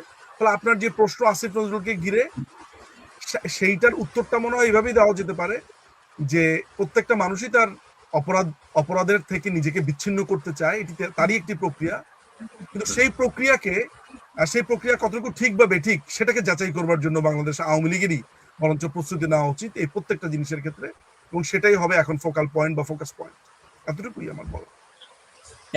একেবারেই তাই। সময় উত্তর দেবে আসলে আসিফ নজরুল কি কিংবা সারোয়ার ফারুকী কি, রেজওয়ানা চৌধুরী কি। এটা সময় প্রমাণ করে দেবে তাদের অবস্থান। এবং নিজুম ভাই, আপনার কথা প্রসঙ্গে আমরা লাইভটা শেষ করবো এখন। আপনার কথা প্রসঙ্গেই একটা কথা বলি আমি। দুদিন আগেই সামাজিক মাধ্যমে একটা পোস্ট দিচ্ছিলাম যে আমার হয়তো ওই 5ই অগাস্টে বা ধরেন 6, 7, 8 কিংবা ধরি সেই 2024-এর সেপ্টেম্বর পর্যন্ত হয়তো কোথাও গিয়ে আমার মনে হচ্ছিল যে বাংলাদেশ আওয়ামী লীগ ক্ষতিগ্রস্ত হয়ে গেল বোধহয় সবচেয়ে বেশি। আওয়ামী লীগের নেতাকর্মীরা বোধহয় সবচেয়ে বেশি ক্ষতিগ্রস্ত হয়ে গেল। কিন্তু গত এই 19-20 মাস দেখবার পরে আমার কাছে যেটা মনে হয়েছে, বাংলাদেশ আওয়ামী লীগ কিংবা নেতাকর্মীরা যেই ক্ষতির মুখে পড়েছে সেটা হয়তো বা সার্বিক ক্ষতির হিসেব করলে বড়জোর 10% হবে। 90% ক্ষতিগ্রস্ত হয়েছে পুরো দেশের জনগণ। বাংলাদেশের 90% মানুষ, ক্ষতিগ্রস্ত হয়েছে বাংলাদেশ এবং মুক্তিযুদ্ধ। তো বাংলাদেশ আওয়ামী লীগের যে ভোটের যেই সেক্টটা, এটা আপনি হুম, রাস্তাতে যদি কখনো কোনো কোনো ইলেকশনে আপনি ক্যাম্পেইনে নামেন, তখন আপনি বুঝবেন যে এলিট সম্প্রদায় বাংলাদেশ আওয়ামী লীগের, হ্যাঁ ভোট ভোট সব জায়গাতেই আছে, তো হুম, বাংলাদেশ আওয়ামী লীগের ভোটের মূল প্রাণ ভবনটা হচ্ছে পেশাজীবী মানুষ, একদম। শ্রমজীবী মানুষ। এই যে আমার মনে আছে আমি সাদ্দামদের বাড়িতেই যখন গেছি, মানে সাদ্দামদের এলাকাতে যখন গেছি, আমার একটা স্মৃতি আছে। সাদ্দাম, আপনার মনে থাকার কথা, 2022-এর দিকে আমি আপনাদের তেতুলিয়া ওই জায়গাটাতে গেছি, আপনার তো মনে আছে মনে হয়, না ফোন দিয়েছিলাম আপনাকে। হ্যাঁ হ্যাঁ, অবশ্যই মনে আছে। আমি যখন পঞ্চগড়ে গেলাম, আমি পঞ্চগড় থেকে তেতুলিয়াতে গেলাম, একটা ছোট্ট আমার ঘটনা, একটা চায়ের স্টলে। এগুলো হচ্ছে আমার লাইফের খুব গুরুত্বপূর্ণ স্মৃতি। এক চাচা, বুঝলেন, বয়স মনে হয় নিশ্চিত ভাবে বয়স 85-র উপরে, একদম থুরথুরে বৃদ্ধ একজন মানুষ, কিন্তু টনটনে তার জ্ঞান, সমস্ত কিছু। তিনি ঝরঝর করে কেঁদে ফেললেন। এই ধরনের মানুষগুলো এই বয়সে এসে একটু আবেগী হন। কখনো আমরা ক্ষমতাতে নেত্রীর কথা বলতে গিয়ে কেঁদে ফেললেন। না তিনি কোনো করেন দল, না তার কোনো দলের সংশ্লিষ্টতা আছে। শেখ সাহেবের মেয়ে, শেখের বেটি কেড়ে দিয়েছে। তেঁতুলিয়া অঞ্চলটা আমার লাইফে, সেখানে আমি মানুষের সাথে কথা বলেছি। কি চায়ের যেই অঞ্চলটা আছে, আপনি জানেন যে আমি প্রত্যন্ত চায়ের ওই জায়গাটাতে গিয়ে আমি জানতাম না আসলে যে সিলেটের বাইরে যে এত বড় একটা চায়ের সাম্রাজ্য আছে। আমার আসলে কোনো ধারণাই ছিল না। ওইখানে ছোট্ট ছোট্ট গলির মধ্যে যেসব রাস্তা আমি দেখেছি, বিস্ময়। আমি ওইখান থেকে ঠাকুরগাঁতে গেছি, মির্জা ফখরুল ইসলামের ওই বাড়িতে। পথের মধ্যে তো অনেক গ্রাম পড়েছে, শহর পড়েছে। তেঁতুলিয়া থেকে যখন পঞ্চগড়ে আসলাম, পঞ্চগড় থেকে যখন ঠাকুরগাঁর দিকে আমি গেলাম, মানুষজন বিভিন্ন জায়গাতে গেছি, ক্যামেরা, সেগুলো তো আমার প্রমাণ সহ আমার কাছে আছে। আমরা তিনজন ক্রু সহ সেখানে ছিলাম। সাধারণ মানুষের যেসব মন্তব্য, মানুষের সবাই একদম আমরা যেটাকে একটু অন্যভাবে বলতে পারি শ্রেণীহীন মানুষ, যারা দিন আনে দিন খায়, কষ্টে থাকে, মুটে মজুর, হ্যাঁ, শ্রমিক। এই অংশটা বাংলাদেশ আওয়ামী লীগের একটা অংশ। সুতরাং আপনি যে 10%-এর কথা বলছেন বা এটা বলছেন, আমি বলি যে বাংলাদেশের মানুষ সাফার করছে। সাফারটা কত শত ছেলে পেলেরা আমাদেরকে ইনবক্সে নক দেয়, মেয়েরা নক দেয়, তাদের কথা বলে কিভাবে তারা থাকতে পারে না, কিভাবে তাদেরকে মারা হচ্ছে, কিভাবে তাদের ঘর বাড়ি ভেঙে দিয়েছে। কখনো আওয়ামী লীগ করেনি, শুধু ভোট দিতে গেছে বলে। তারা বলছে যে আমরা তো এই কত মানুষ কনফেশন করেছে যে ভাইয়া ভুল করেছি, আর কত মাস। ঠিক আছে, আমি ভুল করেছি, প্রোফাইল পিকচার লাল করেছে, মাফ চায়। আমি তো আর মাফ করার কেউ না। এখন আপনি যদি মনে করেন যে আপনার নিজের পা ভেঙে ফেলেন, কেটে ফেলেন, এখন এরপরে এসে যদি বলেন যে আমি কি করবো, এখন সাফার করছে সবাই, একেবারেই তাই। আমার মনে হতে পারে, নট এ পলিটিশিয়ান লাইক মনে হবে না, কিন্তু আমি মাঝে মধ্যে মনে হয় কি জানেন, লেট দেম সাফার। সামটাইমস মনে হয়, আমি জানি যে এটা নেতা সুলভ কথা না, এটা ঠিক না, কিন্তু মাঝে মধ্যে মনে হয় যে মানুষ এই আক্ষেপের জায়গাটা নিজুম ভাই আমাদের মধ্যেও কাজ করে, কিন্তু আমরা আবার এটাই দিন শেষে কি আমরা বিশ্বাস করি যে আসলে মানুষ যেহেতু রাজনৈতিকভাবে সবাই সমান সচেতন না, ভুল করতেই পারে। এখন ভুলের আসলে প্রত্যেকটা মানুষের জন্য যেহেতু আমরা রাজনৈতিক ফল হতে পারে, তো নিশ্চয়ই তাদের জন্য খুব যত দ্রুত সম্ভব তাদের এই দুঃখ লাঘব হোক, আমরা সেই প্রত্যাশাই করি বরাবর। আপনাদের দুজনকে কৃতজ্ঞতা এতটা সময় দেওয়ার জন্য, সাদ্দাম হোসাইন এবং নিজুম মজুমদার, এবং এতগুলো পয়েন্টে আমাদের সঙ্গে আলোচনায় যুক্ত হবার জন্য। নিশ্চয়ই বিশেষ করে সাদ্দাম ভাই, আপনার কথা থেকে নিশ্চয়ই আপনার যারা কর্মীরা রয়েছেন, বাংলাদেশ ছাত্রলীগের কর্মী যারা, তারা অনেকগুলো তথ্য পেয়েছেন। তো সবার প্রতি আহ্বান যে কমিটি, রাজনীতির এই জায়গাগুলো সবকিছুর ফোকাসটা এই মুহূর্তে মধ্যে সবচেয়ে বেশি আমাদের থাকা উচিত বাংলাদেশকে রক্ষা করার জায়গা, এবং নিশ্চয়ই সেই লড়াইটাই আপনারা করছেন। আমরাও আপনাদের পাশে সার্বক্ষণিক থাকার চেষ্টা করছি। এই লড়াইটা চলবে, পাশাপাশি সাংগঠনিক কার্যক্রম চলবে, সবকিছুই চলবে, কারণ এই দেশটাকে আগে রক্ষা করাটাই হচ্ছে বাংলাদেশ আওয়ামী লীগ, বাংলাদেশ ছাত্রলীগ এবং এই নিজুম ভাইয়ের মতো যারা দীর্ঘদিন মানে কি বলে দেশের বাইরেই রয়েছেন, হয়তো কখনো রাজনীতিতেই যুক্ত ছিলেন না সরাসরি, কিন্তু আজকে মনে করছি এই দেশটা রক্ষার দায়িত্ব, আজকে আমি মনে করছি এই দেশটাকে রক্ষা করার দায়িত্ব শুধুমাত্র রাজনৈতিক সাংগঠনিক কাঠামোর ভেতরে না, আপনি মুক্তিযুদ্ধের পক্ষে একজন মানুষ হলে এই লড়াইটায় সামিল হন। এই লড়াইটা কেবল কোনো রাজনৈতিক দলের না, এটা শুধু বাংলাদেশ আওয়ামী লীগের লড়াই, এটা আসলে বাংলাদেশ রক্ষার লড়াই, এটা মুক্তিযুদ্ধকে রক্ষা করবার লড়াই। সবাইকে আহ্বান জানাচ্ছি, মুক্তিযুদ্ধ বিরোধী শক্তির বিরুদ্ধে কথা বলুন, নিজের অবস্থান জানান দিন। আগামী পর্বে নিশ্চয়ই কথা হবে অন্য কোনো অতিথির সঙ্গে, অন্য কোনো বিষয় নিয়ে। সে পর্যন্ত শুভকামনা। জয় বাংলা, জয় বঙ্গবন্ধু।